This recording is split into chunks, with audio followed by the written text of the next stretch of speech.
Good morning, everybody. Today's book is called Albert's Thanksgiving by Leslie Tryon.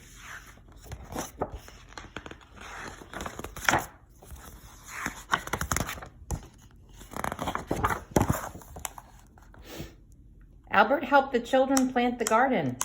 They cared for it together and they watched it grow. Now it is time for the final harvest before their big Thanksgiving feast. But everyone is so busy. Who has the time? And will anyone remember?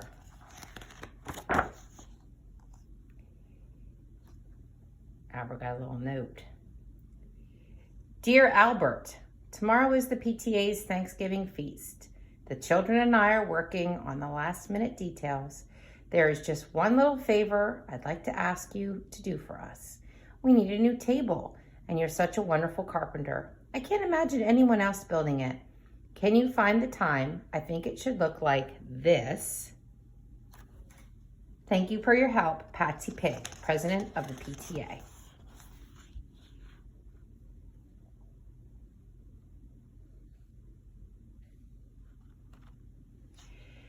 After finishing the table, Albert barely had time to pick a few of the carrots when he was interrupted by yet another note.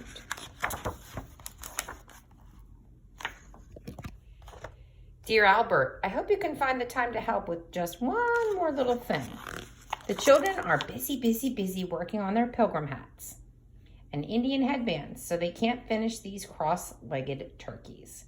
I thought I would have the time, but I'm just too busy. The pieces are all pre-cut. Do hope you can find the time. How are you doing with the new harvest table? I can't wait to see it. Thank you, Patsy Pig.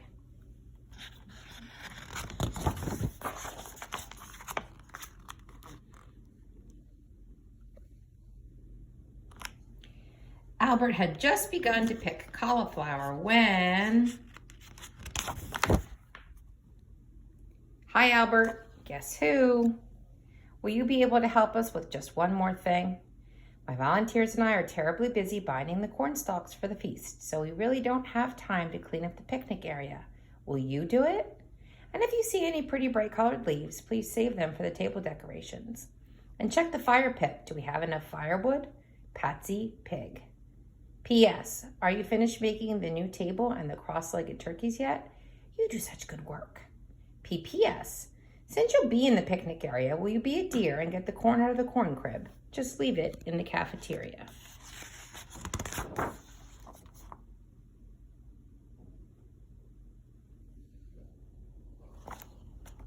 Oh no, not again. Dear Albert, I hope you haven't forgotten that you promised to make your scrumptious pumpkin pizza pies for the feast dessert. They're the children's favorite. Be sure to make plenty. I assume you will want to make them this afternoon. I know that I would.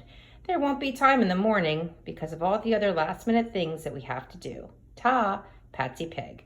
P.S. Albert, you're just too special. The table and the cross-legged turkeys look magnificent.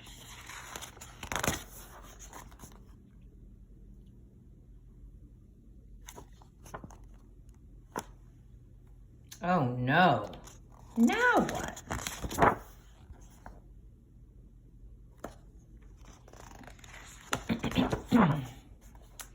Al, we're all just simply exhausted. What a day it's been. We've locked up the office and we're taking these tired children home for the night. If I think of anything else that we need, I will tell you in the morning. I may need some help ironing all those pilgrim costumes. Can't have our Thanksgiving without those, now can we? Thanks, Patsy Pig. Albert, we made a hat for you too. Love, Gary. He's typing something.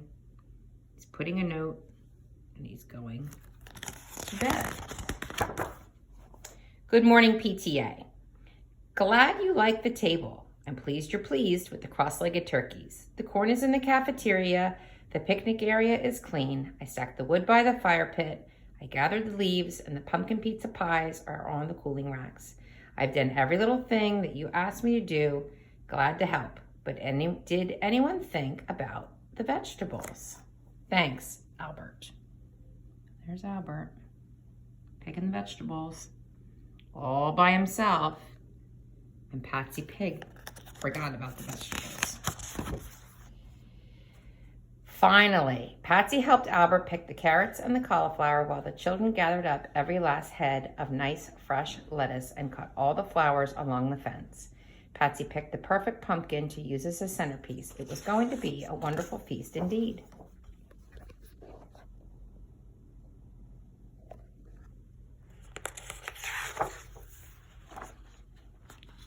Dear Albert, the Pleasant Valley School PTA Thanksgiving feast was a big success. Thank you for all the little things you did to help. I don't know what we'd do without you. Sincerely, Patsy Pig, President of the PTA. P.S. Are you planting bulbs for the spring? I've got an idea for a spring flower show. I'll be in touch.